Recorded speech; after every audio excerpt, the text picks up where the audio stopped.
Hi, and welcome to another episode of Hot Takes with me, the Silver Fox. It's always gratifying to know that under the surface, the SNP is a bubbling cauldron of hate and division, a roiling mass of backbiting and infighting. There'll be a smug little smear here. There'll be a quick look out the corner of your eye there. There'll be an insult flying across the table, and the occasional briefing to journalists about the stupidity of one of your colleagues.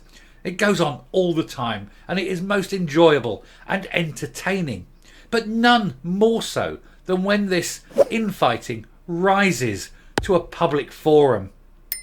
And nothing can be more public than the floor of the House of Commons, where two very senior SNP members of Parliament are bickering like schoolboys. You said this. No, I didn't. Yes, you did. No, I didn't. I refer the honourable gentleman. Blah, blah, blah. Honestly, they are sitting there like it's, playtime at junior school. And of course, these two doyens of the SNP, these two towering colossi as they bestride the world stage, are Tubby Blackford and Stephen Flynn. Well, it's just marvellous. We're going to take a look at this article to see why the SNP just cannot get its act together and put up a united front. They can't even get their lies straight. Anyway, let's have a look at this. Here goes. So, SNP Civil War extends to London as Ian Blackford and Stephen Flynn exchange blows. Now, if you're thinking they're actually physically doing a bit of fisticuffs, no. These are merely verbal blows. Which is a shame because I'd pay good money to see somebody punch Blackford in the face. Anyway, the senior SNP politicians are at loggerheads as they feud about the SNP's lack of auditors, which could cost the Nationalist Party 1.1 million in public money and put jobs at risk. That's that short money I've mentioned. Regular viewers will know I've mentioned the short money before. They have to get the auditors in, present us books, and get them to the Electoral Commission in Westminster by May the 31st, or they lose their public money, which I object to anyway. Don't see why we should pay for these people. Anyway, the SNP Civil War has extended to London as Ian Blackford and Stephen Flynn have exchanged crosswords over a row about the financial difficulties currently engulfing the Westminster Group, a group which may run out of money very, very quickly. Both are at loggerheads over contradictions about who knew what about the lack of auditors, which could cost that party about 1.1 million, as I mentioned. Mr. Flynn told the BBC that he was not told about Johnson Carmichael had quit as the SNP's independent accountants until 2 months after he became the Westminster leader, despite the company resigning in September. He ousted Mr. Blackford in a coup organised by the Tuesday Club, a group of curry and football-loving MPs who reportedly told Le Sky, LaCaber and Ross MP that his time was up as leader. Probably had to drag him out of a Greggs to do it, but there we are. But yeah, so he's saying that he's taken over. They've ousted Blackford, and he became the new Westminster leader, and that nobody told him about the auditors resigning. And to be fair, I do believe him. I think it's one of those occasions. There are occasionally, times when you can believe them, and I think that this is one of those occasions when I do believe Stephen Flynn that he was not told, because even the NEC were not told about the auditors resigning. So why should some MP 500 miles south of Edinburgh be looped in on a very, very top secret thing that the SNP have been desperately trying to cover up so as to maintain that level of confidence while they extricate money from sponsors and members and things like that, rather than admitting that actually their finances were in such a perilous condition that no auditors even want to touch them, because the moment that came out they knew that the sponsorship would dry up and members may start drifting away, which means that any monies taken after those auditors resigned could be argued, and I think is fraudulent. It is money by deception, and I think that people need to be prosecuted for that, and every penny needs to be returned, and that would bankrupt them. Anyway, Mr. Flynn's claim that disputed what his predecessor had previously told the BBC, that his team had briefed his replacement on the finances and the auditor's resignation during a handover discussions in December. I don't believe him. I wouldn't believe that man if he stood in front of me as he is now and told me he was wearing a suit. Because he has just got a very passing resemblance with the truth. He might nod to it on the street, but they're certainly not friends. As the Aberdeen South MP also refused to back Mr Blackford's public assurances that new auditors would be installed in time to prevent the loss of monthly payments of short money to the group, with that fund being used to fund 25 parliamentary staff in London. The Westminster Group must file audited accounts by May the 31st, or this cash will be withheld. Now, what happens is they get this public money, which I absolutely hate that they get public money. If they want money, they should raise it themselves. But they need that money because they have to pay these staffers and the supplies and stationery and things like that. They have to pay for these, and that comes out of this money. Now, without that money, they're going to struggle to pay these people. They're just not going to be able to. And so the work that they do, and I use the word work completely inappropriately, but the work they do at Westminster will just stop because nobody can do it for them, because they need to be nursemaided the way through, you see. So they are in a dire position. They will actually have to put their hands in their own pockets and pay these wages, but they can't afford to do it. They're skint. It's just it's a joke, isn't it? It's just fan. And yet Flynn says he wasn't told about it, and I tend to believe him because, as I say, the NEC weren't told about this. Anyway, Mr Blackford hit back at Flynn's claims, and as he insisted that what he previously told the BBC was true, including that he had briefed his replacement's team in December and only reassured journalists about auditors after being told by the leader's team that this would happen. Now, I don't doubt that Blackford was lied to by the leader's team. Don't doubt that at all, because the whole of the SNP are all liars. There's this culture of secrecy. Nobody knows what's going on, and those that do know keep it very much to themselves in their little ruling cabal.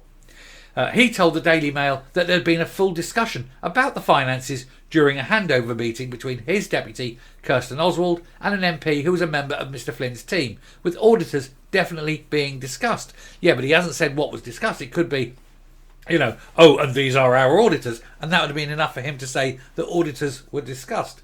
And I wouldn't believe anything Kirsten Oswald said. She is as much involved in this as anyone. Just because her name isn't on the accounts doesn't mean that McPlod don't go along, feel her collar, drag her into a station, give her a quick Q&A session with no offer of coffee. She knows stuff, and she is a gatekeeper to those accounts. She definitely is involved. So she needs to be kept at arm's length from anyone at the moment. Anyway, asked if he was surprised by Mr Flynn claiming ignorance until February, he said, well, it was interesting, wasn't it? When you step back and you hand things over, it's up to them how they do things. It's not for me to say. Starting to try and get that distance now, because he knows that it's going to hit the fan, and he doesn't want to be smeared in it. But I think most of it going to hit the fan is coming from his arse anyway. He was angered by assurances he was given about an auditor being employed before the May 31st deadline. He added, anything that I have said was based on information which was given to me to prepare me to do media briefings. Again, he was lied to, and I do actually believe that. The row between the two senior SNP politicians led them being described as fighting like gnats in a sack by rivals. I'm not altering that one. That's been used many a time now. It's getting a bit dated, a bit passé. Craig Hoy, chairman of the Scottish Conservatives, said, the SNP are in total meltdown, and the public deserves answers over the increasingly murky situation surrounding their finances. Ordinary SNP staff, who could ultimately lose their jobs as a result, will be deeply alarmed that Flynn could not give any guarantees that new auditors will be in place for crucial reporting next month, once again contradicting Ian Blackford's assurances. You see, Ian Blackford can't help it. I grant that he's given information, he puts it out, but even if he had the truth, he wouldn't tell it because he just can't. It's not in his nature. Anyway, the current and former leaders of the SNP at Westminster are clearly at war with each other. They are fighting like gnats in a sack, blah, blah, blah. And both of their claims over when Stephen Flynn knew about the party auditors resigning simply cannot be true. It is not a shade of grey here. It is black or white. Either Stephen Flynn is right or Blackford is right, or both of them are wrong, but neither of them, they can't both be right. If senior SNP figures cannot trust each other, then why on earth should the Scottish public trust them to deliver on their real priorities? You got Humza Yousaf sitting up there in Edinburgh saying that he's going to unite the party. Well, when you don't bring into your cabinet the people who you fought against in the leadership fight, and just fill your cabinet with your lick spittles, that's not uniting the party. That is driving a wedge right down the middle. And when you've got two MPs 500 miles south of you fighting like children in a schoolyard, and you're doing nothing, and you're not getting up there and phoning these people up and getting their heads banged together and telling them to sort out their differences, you're not a leader, and B, you're not uniting the party. It's clearly a party with deep rifts everywhere. No matter what issue you pick, there are rifts in this party. I don't know what is holding it together anymore. It is splintering before our eyes, and it is gorgeous to behold. Anyway, Scottish Labour Deputy Leader Jackie Baillie said this astounding admission shows just how deep the culture of secrecy runs in the SNP. There are serious questions to answer about why even leadership figures were kept in the dark about the chaos surrounding their finances. The SNP must come clean about why they went to such extraordinary lengths to cover it up. It's easy. If they didn't cover it up and people knew, people wouldn't give money. It's simple as that. It is a con trick. They had to keep these secret. It's also likely that there was laws broken and that people may well end up going to prison. That I would absolutely laugh my baguettes off. There's Baillie. I've got to be fair. I mean, I know she's Labour. I don't like any politicians generally. And I hold all politics in a very low level of contempt. Anyone wise knows that politicians are all flawed, horrible people. You get the odd angel, but there's not many. But Jackie Baillie, I've got to be honest, I do have a little bit of time for. She calls it as she sees it. She has nailed these people. She knows what they are. She sees them for what they are. And she tells people, what these people are doing and that. And so, yeah, I mean, I don't like her politics. I don't like her party. But, you couldn't help but like Jackie Baillie, to be honest. She comes across actually quite, all right. But anyway, the Times reported last week that Mr Flynn told a meeting of MPs that their annual contribution to pooled funding, which pays for central research staff, would increase by 3% to £11,893.75p. Unlike Holyrood, where MSPs pay 6% of the money they're given to employ staff to a central pot, the London counterparts only have to contribute equally to pay for researchers and press officers at a level set by the group. And again, this is one of those little annoying things. You see, they have to pay out of their money, but their money is paid for by the public. And so what's again happening is that public money is being pulled into these parties, and it's quite wrong. These parties should not have a single brass farthing of public money. If they want to form a party, they've got to fund it. They've got to go out in the streets, rattle a tin, show people it's worth being a membership, get enough people to back you, to support you, that you can fund your own party. You shouldn't be a parasite. You shouldn't rely on public money, because most of the people who pay you that money disagree vehemently with your politics, and it's just wrong. Anyway, I shall come up and we shall round this video off. So there you are. You've got these two sort of mutually exclusive claims. One saying he was told, the other saying he wasn't. And of course, I'd like to believe neither of them. But if I was forced to come down on one side or the other, I think on the whole, I would come down on Flynn's side. I would suggest that Flynn was not told, simply because of the secrecy in the party and the fact that so many others, some of them very senior, also were not told the truth. So why should this guy Flynn be told? I mean, there's no reason for it. And as for Tubby Blackford, I don't believe he knew anyway. He's only important in his own mind. He's not important enough, within the SNP in Scotland, that he would be taken into the sort of the secret cabal and, wear the ring, the little join the order of the thistle kind of thing, Sturgeon's secret army, I don't think Tubby Blackford would be in that mould. He's someone that is a bit precious. He's a bit up himself. And I think 500 miles away in London is about as close as Sturgeon can stomach him if all things being fair. So yes, I think that Stephen Flynn probably is telling the truth that he wasn't told. But it is, regardless of that, it is just marvellous to watch the SNP, another rift form, another fight, another backbiting session.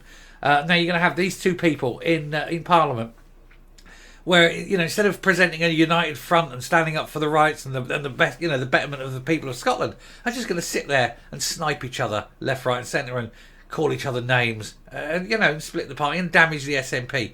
It's great. It is absolutely fantastic. It is so entertaining to watch this. To watch a party crashing and burning and in free fall. It is truly, truly magnificent. And I hope you are having as much of a great time watching it as I am. Anyway, I shall stop now. Thank you very much for watching. If you've got the end of this and you haven't subscribed, just press the subscribe button. There's plenty more to come.